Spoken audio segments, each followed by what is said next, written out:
Bismillahirrahmanirrahim. Assalamualaikum warahmatullahi wabarakatuh. Pelajaran yang berikutnya, ya, teman-teman sekalian. Sekarang kita akan membahas mengenai kompetensi dasar menyusun diet pada orang sehat. Nah, ini sebenarnya sudah disampaikan waktu hari Sabtu kalau nggak salah ya, 2 pekan lalu atau hari Jumat kemarin ya. Apalagi Jumat kemarin deh. Jadi ini sebagai tambahan lagi ada beberapa hal yang disampaikan ya. Saya merekam ini di malam Jumat ya,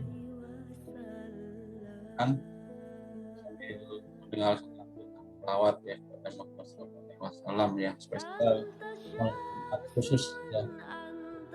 Nah, pelajaran kita mendengarkan selawat ya. Terus kita mulai, marilah kita sama-sama pelajaran kita belajar. Bismillahirrahmanirrahim. Rabbi zidni ilman warzuqni. Kita menyerap ilmu Allah Subhanahu wa taala ya. Teman-teman sekalian, kita kembali ya disampaikan belajar kebutuhan dengan berbagai dasar semua bisa menyusun diet pada orang sehat. Menyusun diet, nah gimana maksudnya? Benar, nanti itu kita coba sampaikan ya, dan nanti di akhir pelajaran ada tugas yang harus dikerjakan, yaitu menyusun diet untuk orang sehat. Pada siapa? Nah, nanti akan diberikan kejutan ya pada siapa-siapanya. Apa dasar indikatornya ya, indikator pendapat kompetensinya, yaitu pertama dapat menjelaskan konsep diet sehat dan pengaturan pola makan. Kedua, dapat menghitung kebutuhan nutrisi tubuh. Ketiga, dapat menyebutkan berbagai macam diet dan penjelasannya. Keempat, dapat menyusun pola diet bagi pasien yang sehat. Nah, ini konsep diet sehat dan pengaturan pola makan sedikit sudah disampaikan ya waktu kemarin. Kita akan selawat akan kita bahas lagi. Cara menghitung kebutuhan nutrisi tubuh juga nanti mudah-mudahan ini belum dilatih ya, caranya untuk mengerjakan tugas, soalnya untuk mengerjakan tugas. Terus ketiganya dapat menyebutkan berbagai macam diet dan penjelasannya, yaitu kurang lebih 4 diet, tinggi serat, rendah kalori, apa itu lagi? Garam ya, nanti kita bahas ya belakangannya. Dapat menyusun pola diet siapa aja yang berat itu disesuaikan dengan kondisinya. Bagi yang gemuk berusaha untuk turunkan, yang kecil yang terus dinaikkan kalori ya. Untuk pembelajarannya ya, seperti biasa secara video itu saya yang bikin ya, buatan saya gitu. Terus nanti diskusi bisa dengan memeragakan melalui raga, poster atau langsung ke orang ya, terus menonton tayangan video di YouTube boleh atau video lain boleh. Silakan teman-teman banyak wawasannya yang terpaku kepada pelajaran di kelas yang disampaikan oleh saya, tapi silakan mencari sumber yang lain. Yang mudah tuh video ya. Nah, sekarang kita masuk ke materi. Apa diet sehat? Ada yang tahu? Ya silahkan jawab. Bagi yang sudah tahu, ya betul sekali ya. Pengaturan makanan sehari-hari untuk menjaga keseimbangan nutrisi, untuk mencegah penyakit agar tubuh tetap sehat. Jadi diet itu mengatur makanan ya, bukan biar badan kurus atau biar turun berat badan. Nanti ada berat badan ideal nih, yang kurus bisa dinaikkan, yang gemuk turunkan. Nah itu diet sehat, diet orang sehat. Dan nanti di akhir juga ada latihan ya, teman-teman menghitung berapa berat badan yang ideal untuk diri sendiri dan berapa kalori yang dibutuhkan untuk diri sendiri ya. Coba disimulasikan. Oke, ini ya. Tadi pengertiannya adalah pengaturan makanan sebuah nutrisi untuk mencegah penyakit agar tubuh kita tetap sehat dan bugar. Nah, kemarin sudah dijelaskan nih asupan nutrisi itu apa saja. Jadi sekarang itu yang namanya 4 sehat 5 sempurna itu sudah tidak lagi relevan ya. Jadi sekarang yang relevan itu adalah gizi seimbang. Apa gizi seimbang itu? Kalau diibaratkan sebuah kerucut ya, ini kerucut nih. Ada benang yang paling banyak yang di bawah air. Terus yang kedua adalah makanan pokok terdiri dari karbohidrat ya, kebanyakan karbohidrat. Itu mungkin kalau kita nasi ya, di daerah sana timur mungkin ada jagung, ada sagu. Ke daerah barat ya, daerah barat itu ada roti ya, itu makanan pokok. Biasanya paling banyak porsinya dalam satu piring itu kurang lebih 60 sampai 70%. Terus juga untuk memenuhi kebutuhan protein kita perlu sumber protein hewani dan nabati. Protein hewani itu yang dari hewan ya, telur, daging, ikan,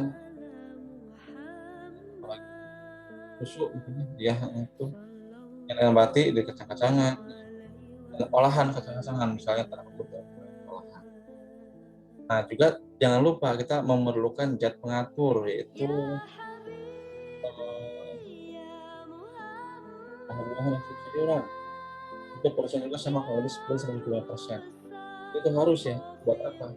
Selain juga untuk mendapatkan mineralnya dan vitaminnya, juga untuk erat agar usus kita lancar usus kita. Ini tujuan. Nah semua itu ya, makanan ini semua untuk menunjang imunitas kita. Karena bekerja, olahraga, dan ini semuanya juga harus dibarengi dengan aktivitas. Jangan sampai kita makan tanpa olahraga sama sekali. Ya, lanjut. Nah ini akan saya putar satu video mengenai zat makanan. Ini dari siapa? Ya. Zat makanan dan mengganti sel-sel yang rusak dan pengatur yang dilumatkan, kemudian diisi seluruh tubuh oleh nasi. Sedangkan sisa untuk mendapatkan kondisi tubuh yang prima dibutuhkan makanan sehat yang gizi adalah makanan yang mengandung zat-zat yang dibutuhkan oleh tubuh, yaitu terkandung karbohidrat dan air. Zat gizi pun dibedakan menjadi dua, yaitu zat gizi makro dan zat gizi mikro. Zat gizi makro adalah zat gizi yang dibutuhkan dalam jumlah besar, contohnya karbohidrat, lemak, dan protein. Sedangkan zat gizi mikro dibutuhkan dalam jumlah sedikit, contohnya mineral dan vitamin. Karbohidrat merupakan sumber energi bagi kita sehingga membuat kita semangat dan bertenaga. Karbohidrat membuat kita bisa melakukan aktivitas sehari-hari seperti berjalan, main bola, berenang, dan lain-lain. Makanan yang termasuk ke dalam karbohidrat adalah gandum, beras, jagung, dan kentang. Protein berguna sebagai zat pembangun tubuh. Ketika kita masih dalam masa pertumbuhan, yaitu bayi hingga remaja, zat protein ini memegang peranan penting. Namun, ketika kita dewasa, peranan protein lebih besar untuk mengganti sel-sel yang rusak karena proses pertumbuhannya telah terhenti. Fungsi protein bagi tubuh adalah untuk pertumbuhan, pembentukan jaringan tubuh, mengganti sel-sel tubuh yang rusak, membantu dalam pembentukan enzim, dan juga sebagai penghasil energi. Makanan yang termasuk ke dalam protein adalah daging ayam, daging ikan, kacang-kacangan seperti kacang kedelai, dan juga telur. Lemak memiliki fungsi di dalam tubuh sebagai penghasil energi selain karbohidrat dan protein. Apabila seseorang berada dalam kondisi kekurangan tenaga, maka lemak merupakan cadangan makanan yang digunakan sebagai sumber energi. Makanan yang termasuk ke dalam jenis lemak adalah kacang tanah, santan, mentega, dan juga lemak yang berasal dari hewan. Vitamin. Vitamin tidak dapat dihasilkan oleh tubuh dengan jumlah yang cukup. Oleh karena itu, harus diperoleh dari bahan pangan yang dikonsumsi. Kecuali vitamin D, yang dapat dibentuk dalam kulit apabila kulit terkena sinar matahari. Vitamin berguna sebagai pengatur fungsi-fungsi tubuh agar metabolisme. Vitamin tersebar hampir di seluruh makanan yang kita makan. Jenis-jenis vitamin adalah vitamin A, B, C, B, E, dan K. Mineral. Mineral sama seperti vitamin, hanya dibutuhkan sedikit oleh tubuh, namun peranannya sangat penting. Beberapa jenis mineral yang kita ketahui adalah fosfor, fluor, kalsium, zat besi, dan yodium. Air berguna untuk pelarut zat-zat makanan, melancarkan pencernaan, dan pengapresannya mengandung air. Setiap hari, manusia membutuhkan kira-kira 2-3 liter air. Selain dari air putih yang biasa diminum, buah-buahan, dan sayur-sayuran. Zat makanan. Ya, itu tadi ya merupakan penjelasan dari zat makanan yang ada di dalam tubuh. Nah, sekarang yang kedua, lanjut ke hal berikutnya, yaitu kita akan mengukur berapa sih kalori yang dibutuhkan. Nah, ini ada beberapa rumus ya. Ada beberapa rumus yang ini akan saya jelaskan. Sebenarnya ada empat rumus ya. 4 rumus. Pertama, rumus Harris-Benedict. Ini yang mungkin teman-teman harus nge-motretnya lebih lama ya di sini. Untuk laki-laki 66 tambah 13,7 kali berat badan tambah 5 kali tinggi badan dikurangi 6,8 dikali usia. Ini lebih akurat sebenarnya. Ini coba latihan bisa. Nah, cara cepatnya bisa dengan mengukur kalori. Cara cepat pertama itu yaitu mengukur kalori laki-laki 30 kilokalori kali kilogram berat badan. Terus ada juga yang 0,9 kali kali 24 jam gitu kalau salah ya. Itu ada betul ya.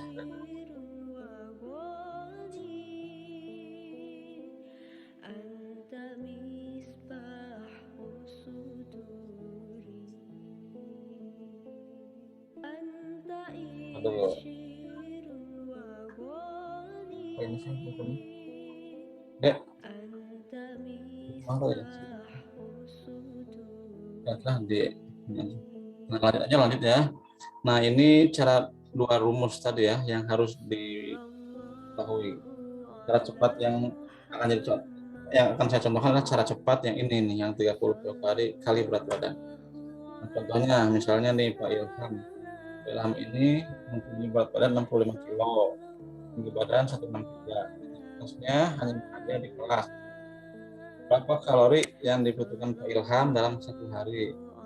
Nah, jawabannya adalah kita ambil rumus yang cepatnya, yaitu berat badan 65 kilo ya, dikali 30 kalori dikali 1,6 ya, untuk sedang ini ya.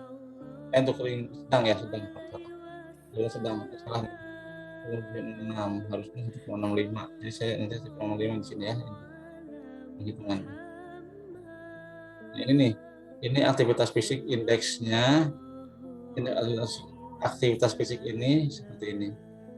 Jadi kalau mengajar ya ringan lah itu mah ya, ringan 1,65. Kembali lagi ke yang tadi 30 kalori kali berat badan kali 65 kali 1,5. Hasilnya adalah 3.200. Ini termasuk banyak ya, 3.200. Nah, mungkin kalau dengan slide bisa lebih rendah, tapi ini sedikit sih, beda. Taruhlah misalnya ini 3.000 lah, ya 3.000 untuk setiap hari makan. Nah, sekarang beralih kepada contoh untuk menghitung berat badan ideal. Kemarin sudah diajarkan ya ini ya, berat badan ya, cm dikurangi 100. Jadi berapa? Nanti ada hitungannya. Dikurangi tinggi badan kurangi 100 tadi kali 10%. Contohnya nih, cowok misalnya di sini ada tinggi badan 165, berarti cari berat badan idealnya yaitu tinggi badan 165 kurangi 100 jadi 65, dan tinggi badan kurangi 100 kali 100%, 10%, 6,5. 6,5 dikurangi 65 dikurangi 6,5 jadi 58,5. Ini kemarin yang saya contohin itu bukan IMT ya, tapi menghitung berat badan. Jadi untuk kebutuhan kalori tadi cara ngitungin ini, dan ini menghitung berat badan ideal. Karena apa? Karena kita akan ngejar ideal nanti. Misalnya kalau di bawah ideal harus ngejar berat badan ideal, kalau yang kelebihan harus menurunkan. Itu sebenarnya. Tapi dari kebutuhan kalori tadi sesuai dengan ininya kita ya, perhitungan kita, nah itu akan kelihatan berapa kalori yang dibutuhkan. Kalau dia ingin menurunkan, berarti kalorinya harus dikasih dengan kalori rendah. Nanti ada dietnya di rendah kalori ya nanti ada. Tapi kalau kita ingin menaikkan, maka dietnya itu diet tinggi kalori dari maksudnya ya. Nah sekarang IMT itu untuk apa? Yang juga yaitu untuk mengukur indeks berat badan kita. Dan caranya adalah dengan membandingkan antara berat badan dibagi tinggi badan kuadrat dalam meter. Misalnya nih ada Ilham berat badan tadi berapa? 65 kilo. Tinggi badannya berapa? 165 misalnya. Nah, 165 itu senti kan? Di meter kan. Jadi 1,65 meter. Nah, itu nanti dikuadratkan jadi 1,65 dikasih 1,5. Berapa hasilnya? Nah, berarti berat badan dikurangi hasil tersebut. Nah, nanti akan keluar indeksnya. Ada yang 18,5 atau di atasnya. Kalau di atasnya di bawah 18,5 itu termasuk gizinya kurang ya. Terus kalau yang 18 sampai 25 itu normal, 25 sampai 27 itu lebih, di atas 27 adalah obes. Ya. Jadi kalau obesitas diturunkan, kalau yang gizi kurang meningkat. Ya.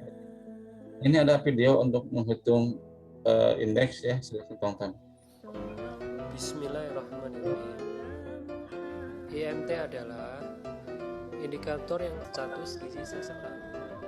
Cara mengukur IMT yaitu dalam kilogram dibagi kuadrat dalam meter.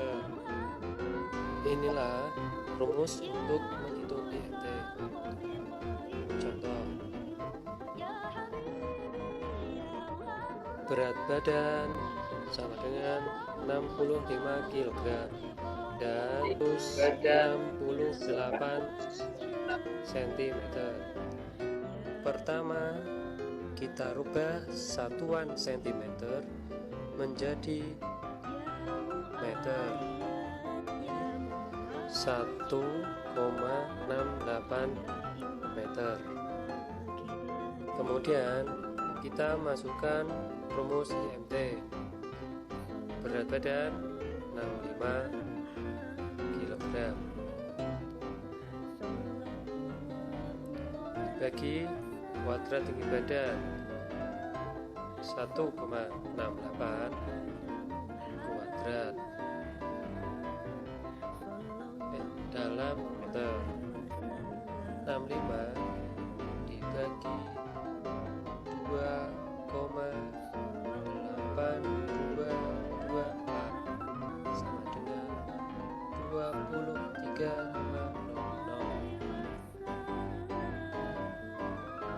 Inilah hasilnya. Ini termasuk apa ini? Sekian. Ya. Terima kasih. Tuh, teman-teman semua. Nah, jadi sekarang coba nanti kita ukur berat badan timbangan kita hitung berat badan ideal dan IMT-nya, terus hitung AMB-nya. Ya, tadi apa? Berat badan ideal itu udah rumusnya ya. IMT juga udah rumusnya, hitung dulu. Nah, lalu untuk menghitung kalori, hitung dulu AMB tadi ya. Terus habis hitung AMB, itu jumlah kalori yang diperlukan. Berarti kali berapa?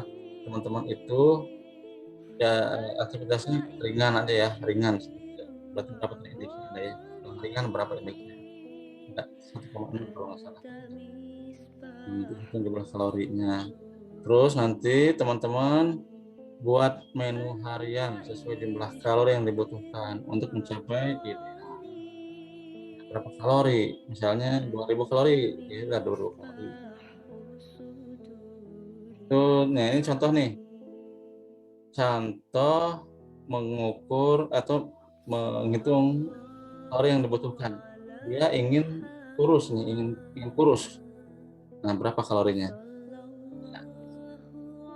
Ingin menurunkan bebek maksudnya, bukan ingin kurus. Hai Cem, kembali lagi dalam program menurunkan berat badan secara cepat dan tepat. Nah, kalian masih ingat kan cerita gue di part sebelumnya? Berat gue turun 10 kilo. Itu target kalori harian gue hitung di 1800. Apa sih menu makan? Guys, supaya diet kita berhasil, kita harus pakai strategi. Dalam mencapai seri makan gue menjadi 5 kali sehari. Ya, benar, 5 kali sehari. Ini penting sekali. Salah satu faktor yang menyebabkan diet itu gagal adalah menahan lapar terlalu lama sehingga akhirnya batal diet karena sudah nggak tahan lagi. Kunci dari diet yang sukses adalah makan sesering mungkin dengan porsi yang dibatasi. Oke guys, strategi gue seperti ini. Dari 1800 kalori, gue membagi cemilan gue menjadi duanya adalah 200 kalori. Jam cemilan gue yaitu sekitar jam 10 pagi dan jam 4 sore. Ingat ya guys, nyemil itu penting sekali. Oke lanjut, dengan sisa 1600 kalori, gue membagi sebesar 500 kalori. Wow, ternyata ini pun masih total 1700 kalori. Artinya, gue masih punya sisa tabungan sekitar 100 kalori. Just in case, gue bakalan lapar lagi ntar malam. Nah, berikut ini adalah contoh menu makanan adalah Kalorinya ya. untuk makan siang, pilihan gue adalah Kalorinya juga lihat. dan untuk makan malam, pilihan gue adalah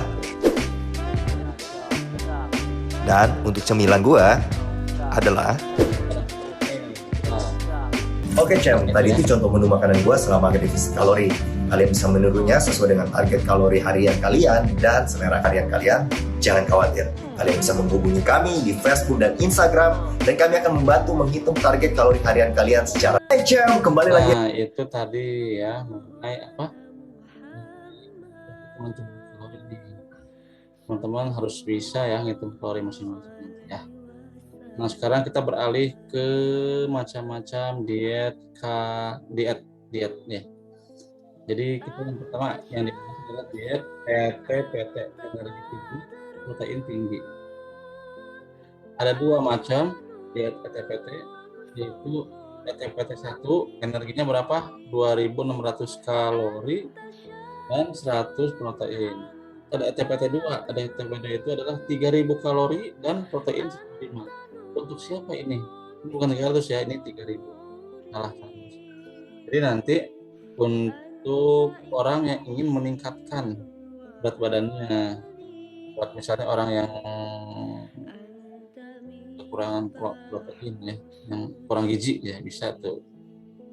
Terus yang bawah untuk meningkatkan kekurangan kalori dan protein dua-duanya.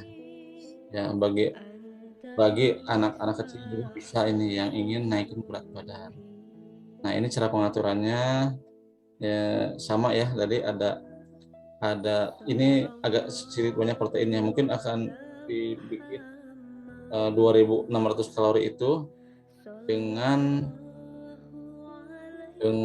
pengaturan karbohidratnya 60% ya, sama protein perbanyak nih 60% karbohidrat, protein kalau 100 gram per ya kurang lebih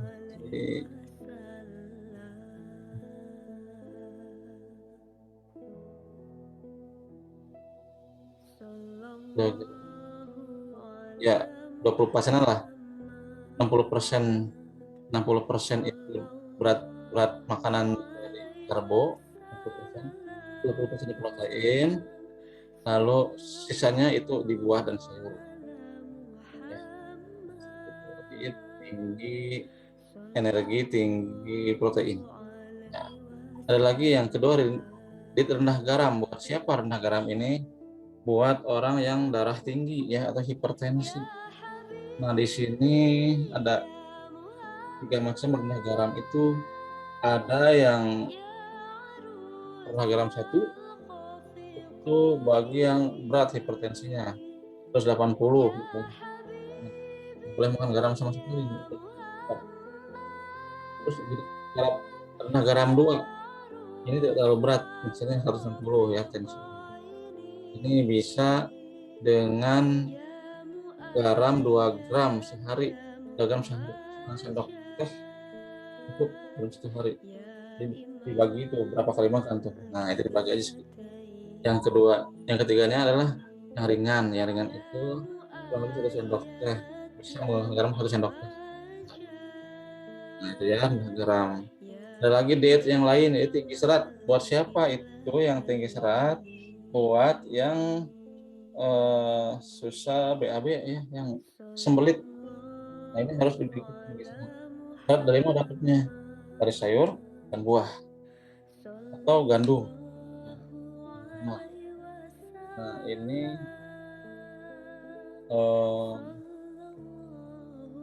setelah selesai penyakitnya biasanya normal lagi. Kembali lagi makanannya serat itu pas lagi sembelit aja. Serat itu kan sebenarnya nggak usah tinggi-tinggi juga, cukup asalkan penuhi. Sekarang sehari buah-buahan kan nggak makan buah setiap harinya ya, nanti selingan setelah makan kayak pisang, apel, anggur, apa sih. Nah, ada lagi tinggi rendah energinya di sini, rendah energi. Untuk siapa? Ini untuk yang obes, untuk menurunkan berat badan. Jadi asupan energinya dikurangi 500 sampai 1000 per hari dari asupan hari-hari. Dan ini bisa menurunkan setengah sampai 1 kilogram berat badan selama seminggu. Lumayan. Makanya dari berat 80 ingin 70. Berarti dia harus mengurangi kalori 500 sampai 1000 per hari. Nah, 10 itu berarti 10 kilo berarti 10 minggu ya nanti jaraknya, nggak apa-apa 10 minggu ya 2,5 bulan. 2,5 bulan dengan menurunkan kalori 500. Nah, terus karbonnya berapa nilainya? 55 sampai 65 dari total. Jadi jangan terlalu banyak juga di karbo ya nantinya. Proteinnya diperbanyak juga, ini masih di kisaran 50-20. Lemaknya juga di kisaran 20 sampai 25. Ya, jadi banyak vitamin mineral cukup. Dianjurkan makan 3 kali makanan utama dan 2 sampai 3 kali makanan selingan. Cairan harus banyak, 8 sampai 10 gelas. Artinya walaupun energi rendah, penyerapan makanan nanti bagus ya. Nah, ini beralih ke orang normal, orang biasa ini. Orang biasa itu makanannya makanan biasa ya. Perbandingannya protein, lemak dan karbonya seperti ini. 60-75 karbo, 25 lemak, protein 95. Cukup mineral, vitamin dan kaya serat. Tidak merangsang saluran cerna, artinya tidak yang pedas, yang asam ya, tidak boleh. Ya. Lalu makanan harus bervariasi. Jadi kalau hari telur, besok kan proteinnya ya. Besoknya lagi tempe misalnya, tahu, telur terus, telur ya. Terus nanti di sini energi bervariasi. Selain juga menggugah selera juga tadi ya, variasi itu untuk mendapatkan mineral yang berlainan gitu. Nah, ini makanan diet biasa untuk orang yang sehat normal ya. Nah, terus ada juga makanan lemak. Buat siapa? buat yang memerlukan nutrisi yang sedang demam misalnya nih. Gitu. Ini untuk didapatkan dari makanan cincang ya, cincang. Terus bubur boleh. Diberikannya dalam dalam porsi apa? Sedang. Jadi jangan sampai terlalu banyak mutung gitu ya, sepiring mutung. Dan ini makanan untuk dicerna, rendah serat dan tidak mengandung bumbu yang tajam. Ini bubur lah. Rendah itu seperti bubur, bisa bubur sumsum atau bubur ayam, boleh. Untuk yang mana kan? Untuk yang tadi yang demam, ya. Itu yang sakit lah itu biasanya, yang lunak.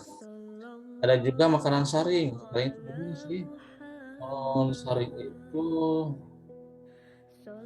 untuk rendah serat juga ya. Ini dia untuk yang berpenyakit lambung yang sedang belajar makan ya. Jadi dari pasti, nah nanti alih ke makanan yang kasar, sebelumnya makanan saring dulu. Nah, itu membuat dan orang yang sakit lambung, pencernaan maksudnya, organ infeksi. Nah ada juga yang cair. Cair itu untuk yang sakit yang melalui tulang biasanya. Sampai ini seperti itu syarat-syaratnya, tidak merangsang saluran cerna dan mudah diserap. Biasanya dari susu, atau nutrisi cair seperti entrasol misalnya ya, atau diabetasol. Nah, itu ya teman-teman presentasinya. Jadi itu teman-teman coba untuk pahami, diulang-ulang lagi nanti itu videonya. Nah untuk praktek, teman-teman coba praktekkan nanti mengukur pada diri sendiri berapa kalori yang dibutuhkan ya dalam sebuah laporan kertas polio. Nah di situ ya. Dan yang kedua tugas kelompok. Tugas kelompok itu teman-teman dibikin 4 kelompok, boleh kelompok yang sama seperti kemarin. Datangin guru, 4 orang guru. Mungkin saya abisannya gurunya ya. Yang pertama Pak Ilham, kedua Bu Dwi, ketiga Pak Irfan, guru olahraga, Pak Fikri, guru PAI. Nah ini 4 orang ini coba dibagi. Didatengin nanti Bapak suruh nanya, teman-teman nanya nih, Pak berapa berat badannya, berapa tinggi badannya. Nah silahkan diukur, tulis rumusnya sesuai rumus ya, nanti sampai keluar pengaturan makan. Nah untuk pengaturan makan itu ada di buku ya, di buku halaman 52 atau berapa gitu halamannya. Coba lihat di situ jumlah kalori masing-masing makanan. Nah misalnya ini Pak Irfan butuh 2.500 kalori misalnya. Nah dibagi 1 hari itu 3 kali makan, 2 kali nyemil misalnya. Nah itu nanti dibagi-bagi silahkan. Mungkin ya nyemilnya 200 kalori jadi 400 ya. Terus makannya itu kan 2.500 tadi ya. Jadi 2.100 itu dibagi 3. Yang 700 jadi 700. Nah itu nanti coba dihitung 700 itu misalnya nasinya berapa porsi, ikannya berapa porsi, sayurnya berapa porsi. Itu seperti itu ya sampai jadi menu, susunan menu. Bisa ya, insyaallah ya. Nah itu kompetensinya yang terakhir itu dapat menyusun menu dengan mengukur dulu indeksnya, terus kalikan dengan ya itulah rumus-rumus tadi lah pokoknya mah, rumus-rumus tadi ya. Salah paham ya, mudah-mudahan teman-teman bisa mengerjakan tugasnya. Jangan lupa juga ini nanti di komennya apa, sudah menonton dan mengerti ya. Sudah menonton dan mengerti, itu komennya itu cukup. Yang komen berarti absen, yang nggak komen berarti nggak absen ya. Tugasnya juga sama, kalau dikerjakan akan bernilai 100 lah semuanya. Sama tugas kemarin juga, kalau dikerjain nilainya 100. Silahkan teman-teman mengerjakan tugasnya ya. Tugas individu yang pribadi ya, mengukur diri sendiri dan mengukur punya Pak Guru. Kalau yang pribadi cukup mengetahui indeksnya aja sih, sampai keluar nilai kalorinya. Tapi kalau Pak Guru dan Bu Guru itu harus sampai bisa menghitung, menyusun menunya. Ya, baik, itu aja pelajaran hari ini. Semoga ada manfaatnya. Untuk keberkahan pembelajaran kita, marilah kita sama-sama tutup dengan membacakan hamdalah. Alhamdulillahirabbil alamin. Assalamualaikum warahmatullahi wabarakatuh.